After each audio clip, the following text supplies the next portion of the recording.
Hey everybody, welcome to the third tutorial for the stationery box, and really this is not much of a tutorial. There's really nothing I have left to teach you um, other than to kind of show you how I'm doing some of the elements to decorate on the box and some of the things I'm going to be doing for the inside. Um, so basically, what I did was try to duplicate this image here on the cover, and it's a stack of 3 envelopes. I decided to just do the 2. And so the one underneath is a linen or a cream colored paper that I have made with my envelope punch board. And I used the 3.5 by 6 size here on the bottom left. And then I inked the envelope with Gathered Twigs by Tim Holtz. And then the whole envelope is just glued down and glued shut. Then the white envelope was just a plain white cardstock that I got at Michael's. Um, I inked it in the Gathered Twigs and some of these green colors here on this ink pad. And this is something that was given to me, and it was partly used. And I mean, I've had it for a while. A lot of the inks are starting to really dry up, but that's what I used here to kind of give it that grungy look, trying to imitate the envelope here. Excuse me. And then I have just wrapped the jute around here, tied it in a bow. It's glued on the back. And then I have some medium weight chipboard to raise it up off the top so that I can tuck things underneath. But now that I've started to do that, I'm realizing I might need to have another layer of the chipboard. So I'm going to be working on that, and then this will set here, and then I'm going to just start tucking in my little branches. Now the ferns I got from a couple picks that I purchased somewhere. It's Mainstay. So is that from Walmart? I think it is. Um, anyway, I don't know when I picked these up. It was sometime, um, 2021. um, and then, so that's these ferns here. And then these twigs here, I got a while ago. And I got this at either Hobby Lobby, I think it was. It may have been Michael's, but either one. Um, one of those 2 stores, I got that. And I've just been pulling apart the little twigs on there and then adding to my crafts. So that's what I'm doing here. This one has the little pine cone attached. So I might, pull off another pine cone and use it somewhere in here. And then I do have some cinnamon sticks, so I may or may not use those. It just depends on how bulky they are on the box and how I can incorporate that if I can. And then I'll just, tape my hot glue and just hot glue everything on. And then I'm really hoping that I can find some blush colored roses. I might have some in my stash. I just haven't had a chance to look yet. So you have the advantage right now of knowing more than I do because you've probably already seen this finish. So, and then, so that's what I'm going to be doing with the cover. So I can't wait to get that started and finish that. I think it's going to come out really pretty, very wintry, very fun. And so the next thing I have to show you is what I plan on doing on the inside.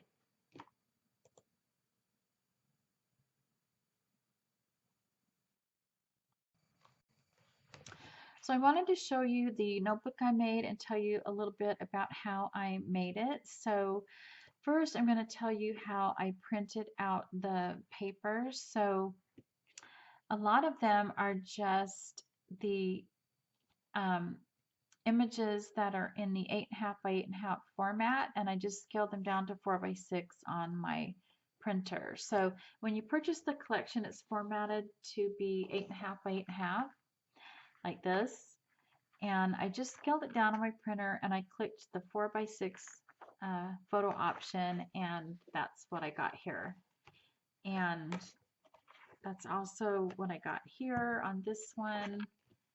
And I think that's about it. I think those are the only two that I scaled down. Then there are also in the digital collection, and I should say that all of these images in my notebook are from the digital collection, okay? So anyway, I used 3 different journaling styles. I got this pocket watch here, the little Christmas tree, and there's one more, but I think I ran out of ink, so I only printed out a couple, but they're in here. This one here, this one with all the ephemera and the pocket watch in the middle. So I just clicked 4x6 and printed those out. And then for the other side, what I did was I picked images that could be, you know, it didn't matter which direction they went. And then I just printed these images out 8.5 by 11 on the other side of this. And the reason I picked ones that don't matter, you know, which direction, is because I didn't want to have to worry about getting this, you know, in the right direction. Because on my printer, when I print them out, they print out in a landscape style like this, and I didn't want to worry about which side I was putting the paper in my printer. So I did do that once, though. I did with this one here. I had to make sure that this was, because I actually printed this out in a landscape style, and then I had to make sure that the top was the top. So, but that's what I did on the back of all these journaling pages, and then I do have, you know, this one that's scaled down to 4x6 with this 8.5 by 11 on the back. And then you'll notice here also that my pages are faded. So what I did on these is I took them to my photo workshop and just reduced the opacity so that I would have a nice little stationary page to write on. So I wanted the beautiful image, but I wanted to be able to write on it. So this is the regular opacity and this is the faded. So that's what I did on a lot of these so that I could write on there. Let's see if I can find another example here. So this is the actual physical paper, and you can see that I faded that out quite a bit. And I'm not sure if I faded this one out. I'm not sure if I needed to, or if I did, I just did it very little because it was just, you know, just the flush with the polka dots. Anyway, so that's how I printed out my pages. If you do have any questions on that, please be sure to ask in the comments, and I'll try to get back with you as I can. Then I just used my cinch. I meant to use a smaller wire, but all I had was this 3/4, and I just, for the life of me, couldn't find the smaller wires. I think I finally found some now, and that I think I can order. I'm just not sure if they'll work with my cinch. I'll have to see. But anyway, if you guys know where I can find the smaller wire, I'd love to hear. So just put that in the comments if you know. Anyways, if you don't have a cinch, you can still make a cute little notebook. Just poke a couple holes and then tie, you know, a ribbon in there that's easy on your holes, easy for your holes to, you know, go through. You might want to use a little bit of a wider hole than these, and do some ribbon, or you can do some thinner and do some string too. So yeah, anyway, so that's it. So that's it for the tutorial. I have nothing else, and so I hope you guys give it a try, give it a whirl, see what you think.